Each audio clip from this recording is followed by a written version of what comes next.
everyone. So one of the issues in the HR is recruitment backer. Organizations in the past were focused on more significant challenges like revenue, competition, and economic instability, with an evident lack of attention on human resources. However, with changing business models and industries, HR has become the prime focus as organizations realize the importance of handling the workforce to influence growth and success.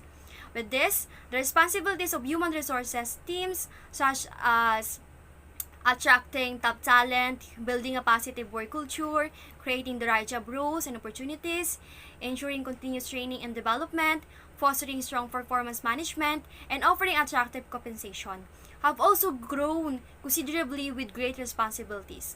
Come great challenges that can impact effective human resource management. Every organization, regardless of industry or size, is likely to encounter challenges when managing its workforce. As businesses focus more on improving employee experience and culture, the volume and nature of the challenges faced by human resources professionals continue to increase. So, many HR challenges can emerge with digital disruptions, workplace, cultural shifts, economic changes, political climate changes, and etc.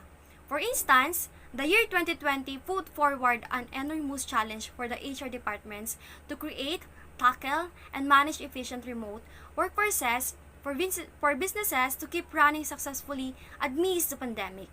So, let's talk about what is recruitment backer.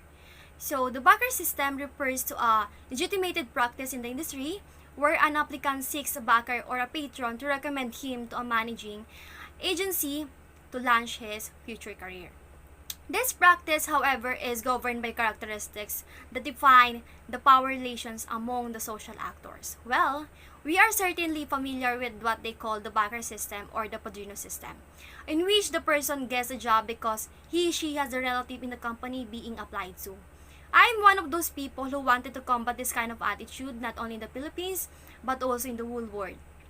We might not see this in other countries, but still, this thing exists in every part of the globe, not just as evident as in this country. This is kind of annoying for those who strive for excellence during their university days, are never given the chance to put that excellence in making the company even better. It's a shame.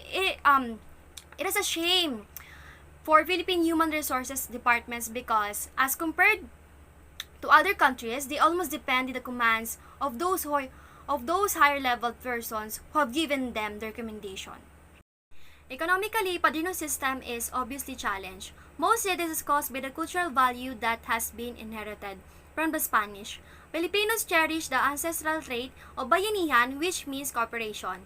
However, this can be used to the extreme through pakikisama, which means that Filipinos prefer smooth relations with colleagues, friends, and relatives even when those others are wrong. They also have a high sense of gratitude, utang na loob, showing appreciation or returning the favor to someone who did something beneficial to you. The padrino system is still in force. In this case, a padrino who is a person of position will get things done faster for you through his clout. It should be noted thought that a non-local is not expected to abide by the unwritten rules of utang na loob. Be firm about operational standards and procedures and be transparent with this. The political situation in our society is at its worst. No matter how we try to change how the things work in our political system, there are still some things that just will not go easily.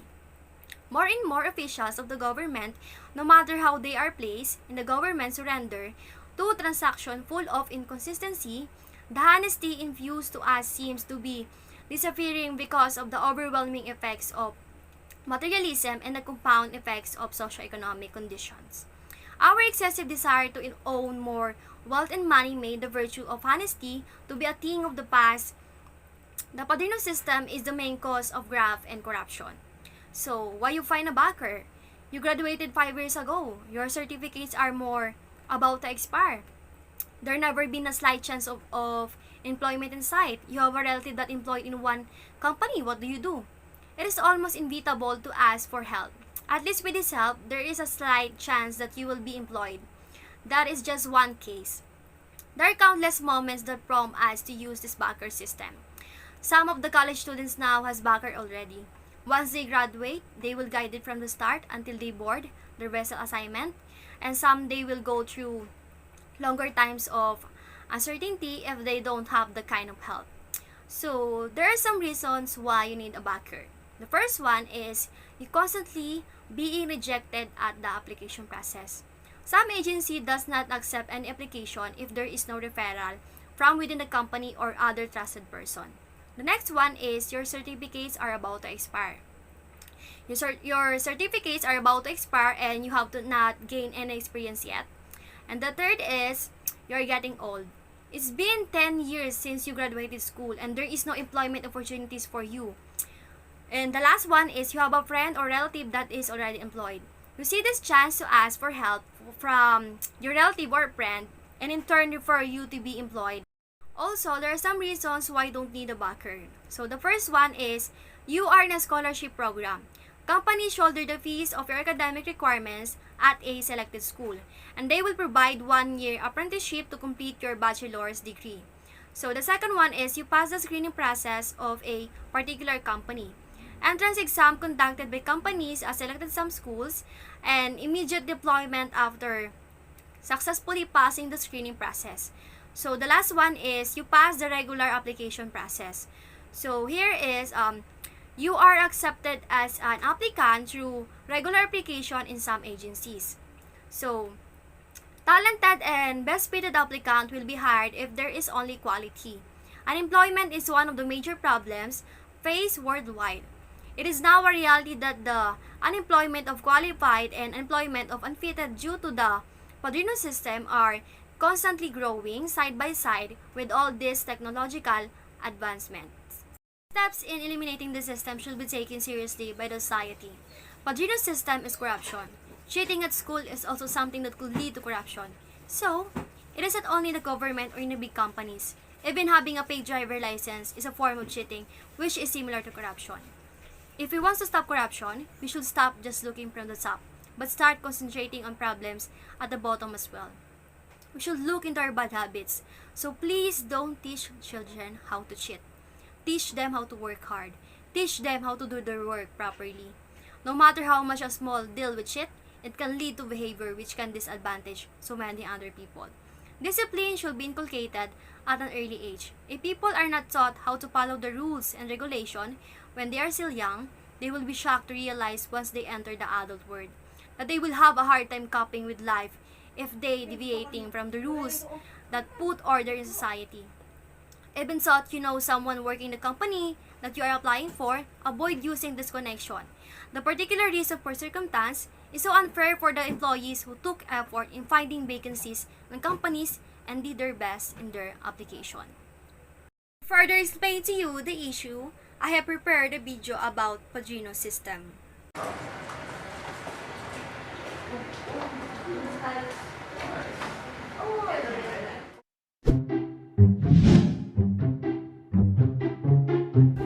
In the Philippines, there are values that we all have been sharing ever since, both positive and negative. Today, we will tackle one of the most common Filipino value systems, which is the Padrino system, or patronage, also known as palakasan. Padrino system is a value system where an individual gains favor, promotion, political appointment through family affiliation or friendship as opposed to one's merit. The Padrino system is seen as a negative value most of the time, for it violates fairness in the workplace, in politics, and life in general. In fact, former Senator Miriam Defensor Santiago filed the Senate Bill number 2616 on September 15, 2008, entitled An Act to Prohibit the Use, Solicitation, and Offer of Recommendations for Purposes of Appointment, Promotion, Assignment, Transfer, or Designation, interim or otherwise, of public officer or employee. However, it is still pending in the committee up to this date. Why do you think it is necessary to file a bill against Padrino system? Is it that bad? Let us know about its effects and disadvantages. Number 1. Ano na mag-report this? Gusto ko exposure. Sige na nga. Malakas ka sa akin eh.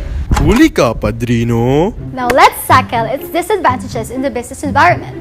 Firstly, advancing in one's career through political connections instead of one's skills or excellence.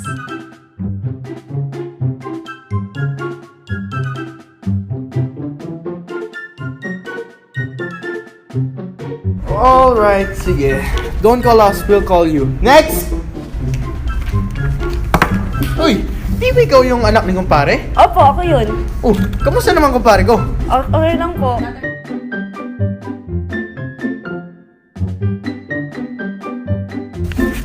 Kailan ba gusto mo magsimula? Bukas na bukas po. Bukas, sige, walang problema. Thank you po. Thank you. Thank you. Second is the unfair treatment of businessmen in the process of acquiring their legal documents such as business permits.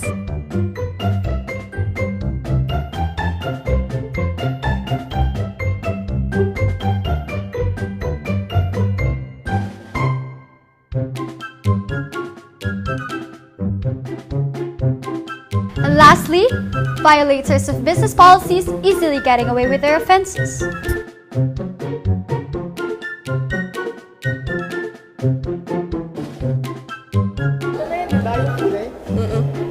Tara na.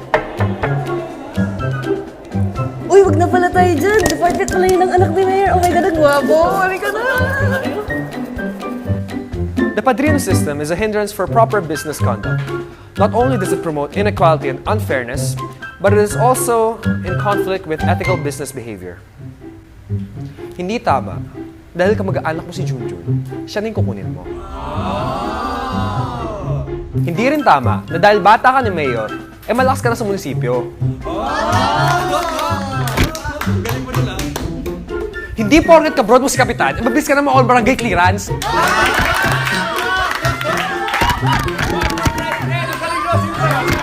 Fairness should always prevail. Mark! Di ba friend mo si Manoy? Lakad mo naman ako, please. Tama-tama, single yun. Uy, halika, tara na, halika na.